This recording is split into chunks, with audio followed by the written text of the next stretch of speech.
Hi, this is Paulette from the Magical Needle, and today we are going to tea dye some fabric to give it a vintage, old, worn look. I'm going to be making some little Halloween applique ghost pillows. So I'm using some canvas fabric and some scrap fabric that I have. I also have some orange fabric. So for this one, for the orange, I'm going to add an orange tint to it. So I'm using orange and spice tea bags.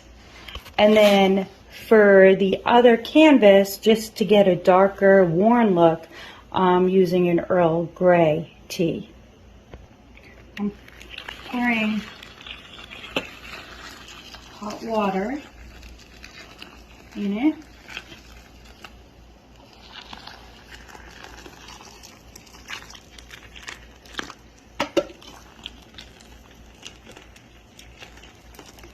And I'm going to let this soak for 15 to 20 minutes. I'll keep coming back and checking on it to see if the color's changed.